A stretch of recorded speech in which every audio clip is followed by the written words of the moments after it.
Good day to you and you're welcome to my wife's channel. It's an important period in the life of an animal farm. That is the last 3 months of the year. So every livestock farmer knows that within the next month or so, there's going to be fires, the whole place will be dry, and you will have to stock enough food to be able to keep your livestock. So I've decided to come in to support the farming activities around this time, just to lend my wife a helping hand in the farm. So for the past 2 weeks or so, we've been working on trying to stockpile feed for the dry season. What we want to do is to try as much as possible to stock enough food, feed the animals for at least 5 months. That should take us well into the beginning of the rainy season, and then depending on what we are able to glean from other sources, we should be able to maintain the weight of the animals. What we don't want to happen is for the animals to go through that cyclical effects of gain weight in the rainy season and then lose the weight in the dry season, and then you have that undulating weight gain, weight loss in the life of the animal. It is expensive to the farmer, it affects profitability, and then you are not able to actually optimize everything you do in the farm. You can see this huge pile here. What we are going to do is to force all this into the tank like this. We finished with this. This is a salad mainly from sorghum stalks on strophes, a little of maize. We have some in these barrels, and what we are going to do today is to, of course, try to push everything here into that tank. As a livestock farm, you need to move away from the myth that there shouldn't be cost associated with feeding your livestock. The opportunities of free grazing is dwindling as the place gets urbanized, and as more and more people begin to charge unreasonable fees to herd cattle. Apart from the risk you face from giving your livestock to nomadic herdsmen, you are not able to monitor progress. For example, I heard a story of one farmer being sent a picture of one dead animal 4 times, and then he was told that 4 of his animals are dead. That is the moral hazard that livestock farmers who give their livestock to other people to keep have to bear.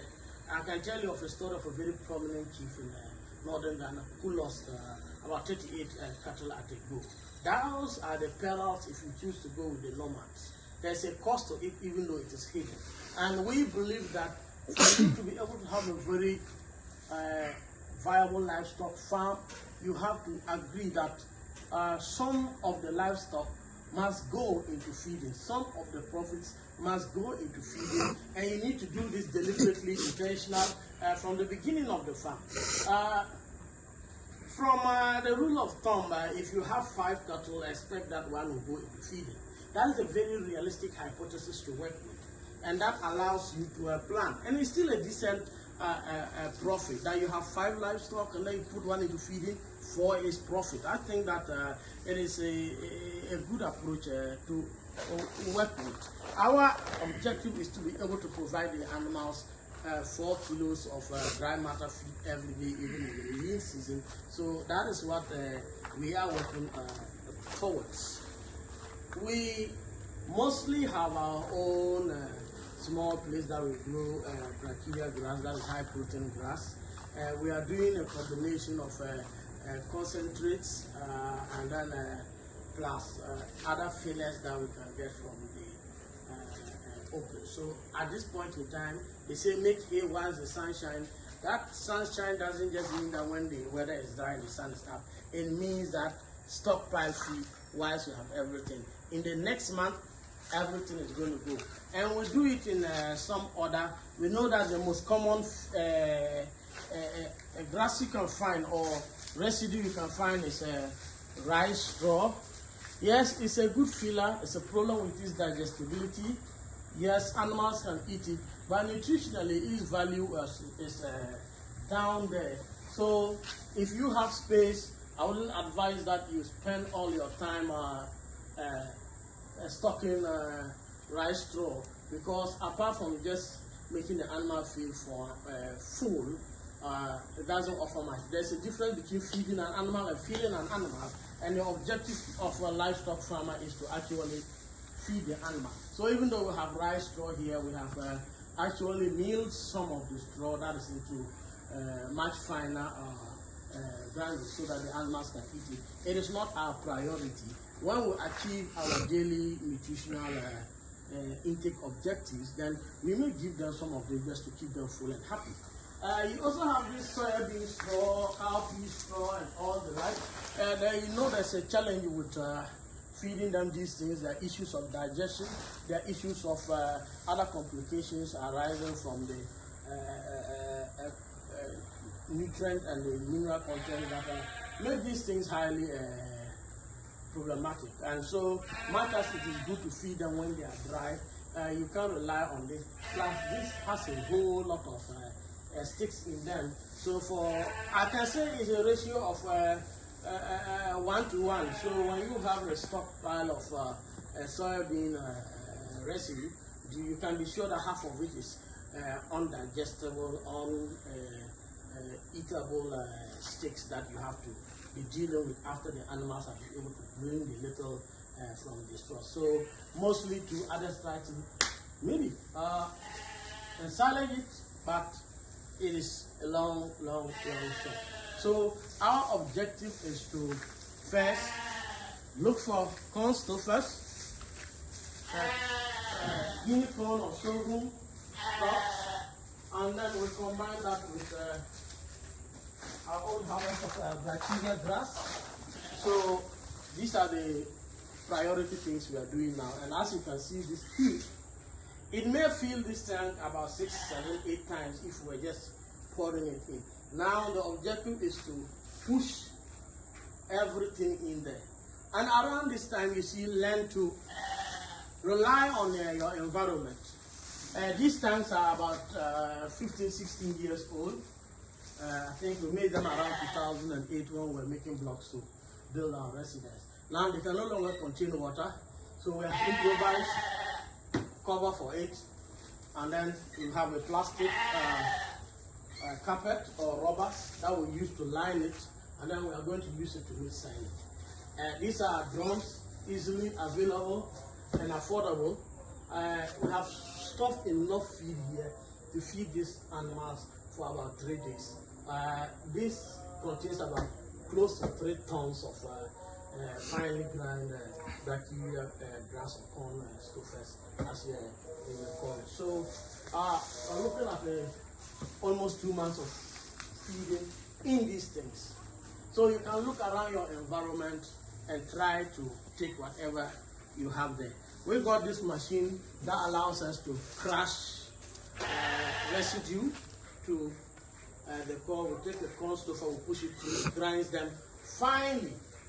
So it's not only the leafy part that is used, the stalk down to everything, the root, we grind it, and this actually increases the use of the residues we have around for us. So yes, we did make some investment, as we told you. We agree and we observe and we acknowledge that feeding is cost, and feeding is legitimate cost as far as farming is concerned. So don't expect that you just have a livestock and everything is free. So that's what we are going to be doing today.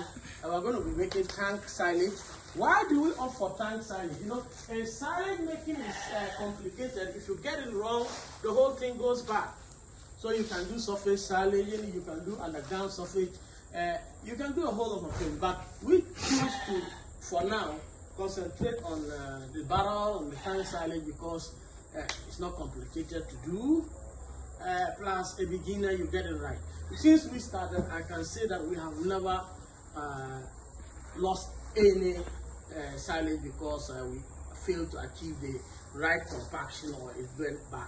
With other methods, it may go bad. So you can use a whole number of approaches to make silage, but we choose to stick with this one because, hey, you just get two of us. One is fetching, one is doing the compaction. We compact it well, and then within an hour or so, we are done with one. You don't need a whole huge pool of labor to be able to do this. So that is the other benefit of doing this. It's the same idea behind the tank silage, only that one is big. We can be able to stuff a whole lot of food inside it. Plus, these are old tanks. Some of them are scrap.